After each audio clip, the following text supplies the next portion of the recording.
यार इतने सुबह सुबह ऑफिशियल एक फ़र्स्ट लुक आया है महेश बाबू का।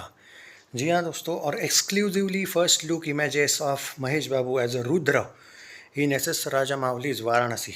जी हाँ, Rudra was born to fulfill purpose much larger than himself.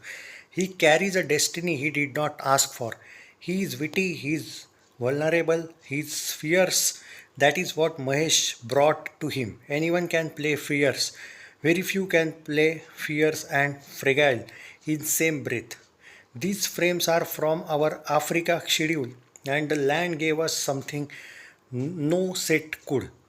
Shooting around uh, Masamara, I was stunned. There were morning I felt even the IMAX frame could not hold what was in front of us. एक first look आया है रुद्र का वाराणसी का दोस्तों, जो महेश बाबू की जो film आने वाली है एस एस राजामौली की, और उसकी बहुत चर्चा है। उसके वीएफएक्स की भी बहुत तारीफ हुई थी, आपने अगर देखा होगा जो उसका फर्स्ट लुक आया था उस दिन। First look in the sense उन्होंने वो जो एक बहुत बड़ा अनाउंसमेंट टीज़र डाला था। और भाई इस फिल्म की हवा बहुत तगड़ी है। बताया जाता है कि इसके भी दो पार्ट आने वाले हैं।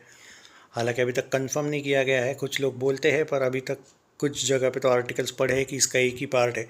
पर वो वॉट एवर इट इज़, एक पार्ट हो या दो पार्ट हो, हाइप अलग लेवल की है। अब देखना ये है कि पृथ्वीराज सुकुमारन भी है इसमें, सब लोग हैं। जिस लेवल पे इस फिल्म का जो कंसेप्ट है और वो जो रामायण का जो सीन दिखाया गया था उसकी बहुत चर्चा हुई थी। आई थिंक ये टाइम ट्रैवल वगैरह वाला भी कंसेप्ट आपको पता होगा।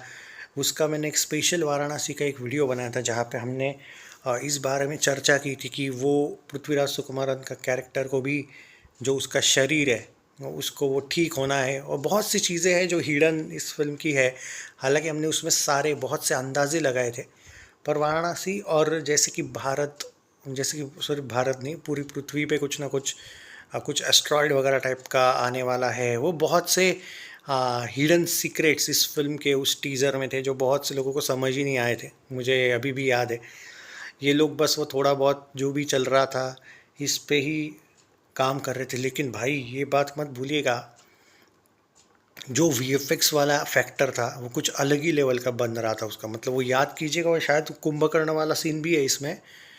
रामायण के टाइम पे आपको याद होगा जहाँ पे वो लड़ाई चल रही है, शायद वो कुंभकर्ण वाला सीन, वहाँ पे भी आपको महेश बाबू का सीन, और वो आई थिंक पृथ्वीराज सुकुमारन भी दिखेगा उसको। आप लोगों को अगर आप ध्यान से अगर उसने आपने वो देखा होगा तो हर एक युग में शायद जाता है, कुछ है भाई। बहुत खतरनाक कंसेप्ट है ये फिल्म की।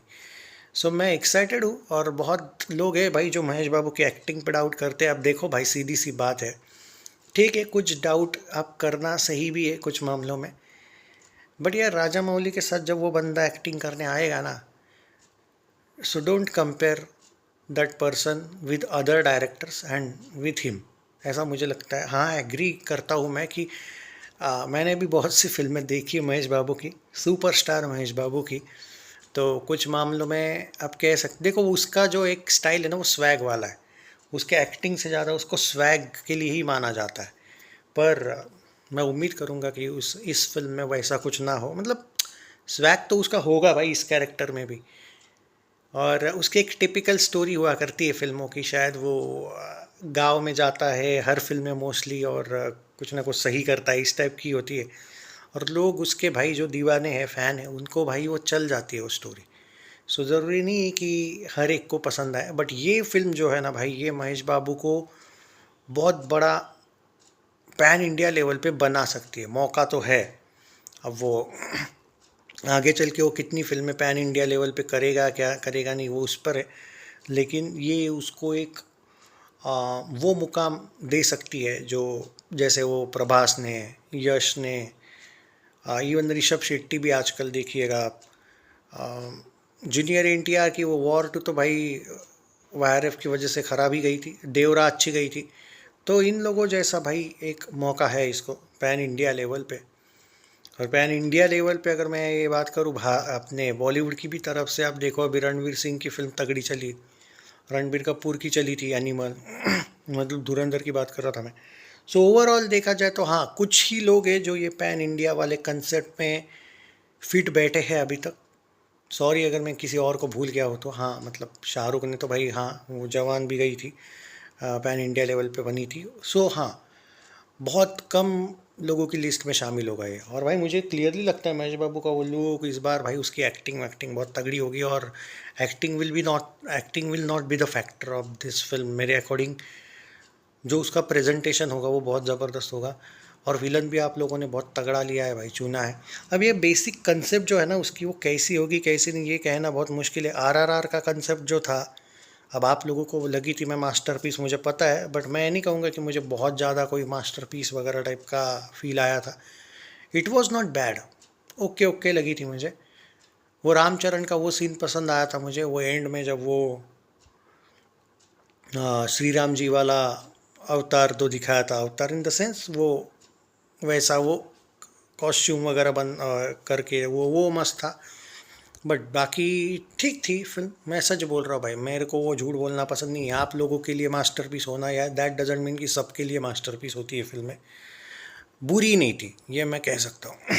तो राजा मौली की जो नई फिल्म है, बट यही मुझे प्रॉब्लम लगती है भाई राजा मौली की, वो हर फिल्म में इतना टाइम लेते हैं कि कभी कभी वो कंसेप्ट, आई होप सो कि ये बहुत ज़बरदस्त वाली कंसेप्ट हो, बस दैट्स इट। क्योंकि इतना टाइम लिया है इस फिल्म के लिए तो उसका आउटपुट भी बहुत तगड़ा होना चाहिए। एंड ये लुक वगैरह से तो वही लग रहा है कि, और बहुत ज़बरदस्त इनके लोकेशन सीक्वेंसेस भी है इसके। मैंने बिहाइंड द सीन्स वगैरह भी देखे थे। अलग ही लेवल का भाई इन लोगों ने बनाया है इस फिल्म को, ये मैंने सुना भी है। और बहुत से आर्टिकल्स भी पढ़े, बहुत से जो क्रिटिक्स पहचान के हैं उन्होंने भी कहा है कि भाई ये फिल्म ही अलग लेवल पे बनी है। मतलब इस फिल्म की आप कोई भी फिल्म से कंपेयर ना करो तो ही ज़्यादा बेटर है बोले।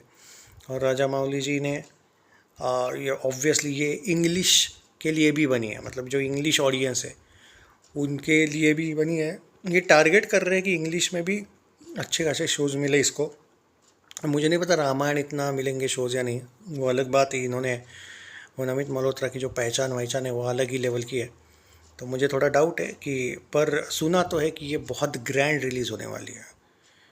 देखते हैं कितनी ग्रैंड रिलीज़ होती है। क्योंकि मुझे याद है सबसे ज़्यादा ग्रैंड रिलीज़ अभी तक जो रिलीज़ हुई फिल्मों में है, रामायण रिलीज़ होना बाकी इसलिए बोल रहा हूँ, उसका नाम नहीं ले रहा हूँ, वो तो सबसे बड़ी ग्रैंड रिलीज़ हो रही भारत की तरफ से। तो वो है भाई अभी तक पुष्पा 2, जितना मुझे याद है सबसे ज़्यादा शोज़ उसको मिले थे। तो क्या ये उसको क्रॉस करेगी, क्या ये इम्पोर्टेंट है शोज़ स्क्रीन्स दिलवाने में।